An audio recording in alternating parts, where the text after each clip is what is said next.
Bollywood star Manoj Bajpayee की बढ़ सकती है मुश्किलें, अल्मोड़ा जमीन मामले में नोटिस भेजने की तैयारी। ग्राफिक इरा की विदेशी छात्र के साथ दुष्कर्म का मामला, कांग्रेस ने सरकार को घेरा, बोले छात्रावास भी नहीं है सुरक्षित।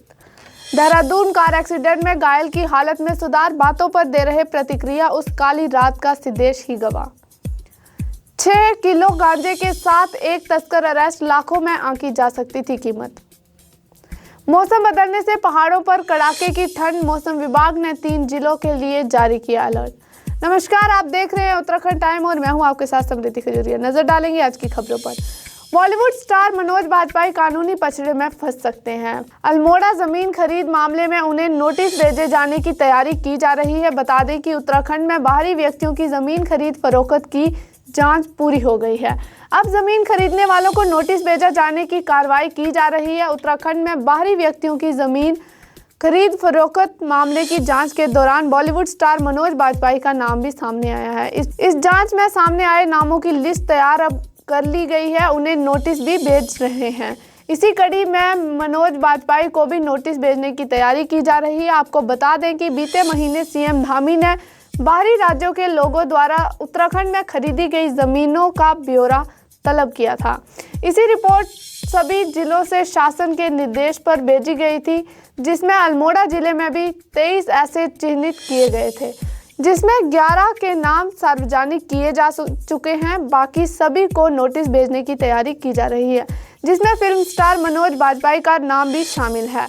इसमें सबसे ज़्यादा मामले अल्मोड़ा में 11, लमगड़ा में 3, सियालदे में 2, रानीखेत में 5 और सलट और द्वारा हाट में एक मामला सामने आया है।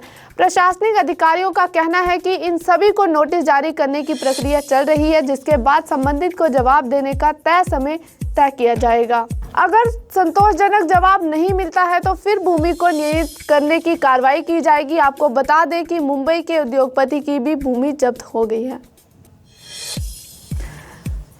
ग्राफिक इरा ड्रीम यूनिवर्सिटी में विदेशी छात्रा के साथ दुष्कर्म मामले में कांग्रेस ने सरकार पर हमला बोलते हुए कहा कि छात्राओं के लिए निजी विश्वविद्यालय के छात्रावास भी अब सुरक्षित नहीं हैं। ड्रीम यूनिवर्सिटी में साउथ अफ्रीका की रहने वाली छात्र के साथ दुष्कर्म मामले में कांग्रेस नेता आयेंद्र शर्मा ने सरकार पर हमला बोलते हुए कहा कि युवाओं के हित की बात करने वाली और बेटी बचाओ बेटी पढ़ाओ का नारा देने वाली सरकार ऐसी निजी विश्वविद्यालयों के खिलाफ कार्रवाई करने से क्यों कतरा रही है। आखिर कब तक देश के भविष्य के साथ ऐसे निजी विश्वविद्यालय खिलवाड़ करते रहेंगे। कांग्रेस नेता ने कहा कि प्लेसमेंट के नाम पर बड़ी और छोटी कंपनियों की मिलीभगत के साथ छात्रों को धोखा दिया जा रहा है। 1 से 2 महीने जॉब पर रखकर उनको बाहर निकाल दिया जा रहा है। कॉलेज के बच्चे नशाखोरी की तरफ जा रहे हैं, देर रात पार्टियां और उसमें प्रतिबंधित ड्रग्स का सेवन कर रहे हैं। ये ड्रग्स आखिर कैसे छात्रों तक पहुंच रहा है? क्या कोई बड़ा नेटवर्क है जो बच्चों को नशेखोरी में धकेल रहा है? आयेंद्र शर्मा ने कहा कि उस नेटवर्क के सिर पर किस रसूखदार का हाथ है, जो पुलिस भी इनको नहीं रोक पा रही है। दूसरी तरफ निजी विश्वविद्यालय इस बात से अभी तक क्यों अनजान है या फिर जानबूझकर ये सब होने दे रहा है। शर्मा ने कहा कि सड़कों पर बड़े बड़े विज्ञापन लगाकर ड्रीम यूनिवर्सिटी की ढोल पीटने वाले निजी विश्वविद्यालय के मालिकों पर कार्रवाई कब होगी, जो सुनहरे सपने दिखाकर छात्र छात्राओं के भविष्य को अंधेरे में धकेल रहे हैं। बीते सप्ताह देहरादून में हुए भीषण कार हादसे में 6 युवकों की मौत हो गई थी। हादसे में एक युवक बच गया था, जो बुरी तरह घायल हुआ था। सिनर्जी अस्पताल में भर्ती घायल सिदेश की हालत में सुधार बताया जा रहा है। सिदेश के चेहरे पर गंभीर चोटें आई थी और उसकी कई हड्डियां भी टूट गई थी। अब बताया जा रहा है कि वह बातों की प्रतिक्रिया कर रहा है, यानी बातों को समझ रहा है। सिनर्जी अस्पताल के एमडी कमल गर्ग ने बताया कि लगातार डॉक्टरों की टीम उस पर निगरानी रख रही है। जरूरी सर्जरी भी हो चुकी है। फिलहाल हालत में सुधार है, लेकिन अभी भी बोलने में असमर्थ है। हालांकि बातों को सुनकर आंखों की प्रतिक्रिया कर रहा है। हादसे में घायल हुए सिदेश का परिवार जयपुर शादी में शिरकत करने के लिए गया हुआ था। घर पर कोई नहीं था तो उसने अपने दोस्तों को बुलाया और पार्टी करने लगे।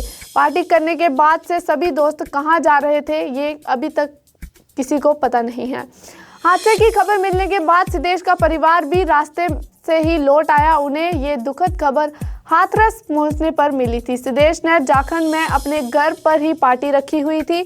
एक कार से परिवार जयपुर गया था, जबकि दूसरी कार घर पर ही खड़ी थी। लेकिन अतुल अपनी नई कार से सिद्धेश के घर पहुंचा था।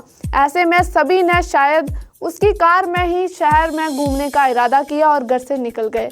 आपको बता दें कि कामाक्षी और गुनीत को उन्होंने रास्ते से लिया था। वह पहले से उनके साथ थे या नहीं, इस बात की जानकारी किसी के पास भी नहीं है।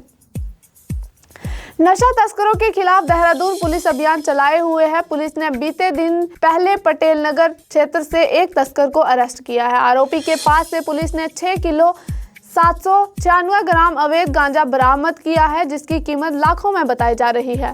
देहरादून पुलिस नशा तस्कर के खिलाफ अभियान चलाए हुए है। पुलिस ने चंद्रबदनी रोड से पटिवाला की ओर जाने वाले कच्चे रास्ते के पास से एक तस्कर को गिरफ्तार किया है। आरोपी ने पूछताछ में बताया कि गांजे को वह दिल्ली से खरीद कर लाया था, जिसे वह छोटे छोटे पूड़ियाँ बनाकर मिलन बस्तियों और झुग्गियों में रहने वाले मजदूरों को बेचकर मोटा मुनाफा कमाता था। आपको बता दें कि आरोपी विपिन कुमार पूर्व में भी मादक पदार्थों की तस्करी के लिए मामले में जेल जा चुके थे। पुलिस ने आरोपी के खिलाफ NDPA एक्ट के तहत केस दर्ज कर सलाखों के पीछे ले लिया है। पुलिस की ये कार्रवाई नशा तस्करों के खिलाफ निरंतर जारी रहेगी।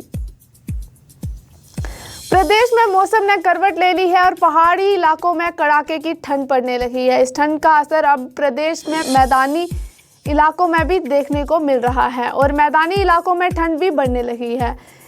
इसी बीच मौसम विभाग ने 3 जिलों के लिए येलो अलर्ट जारी किया है। मौसम के करवट लेने से पहाड़ों पर ठंड में इजाफा हो गया है। पर्वतीय क्षेत्रों में कड़ाके की ठंड पड़ने लगी है।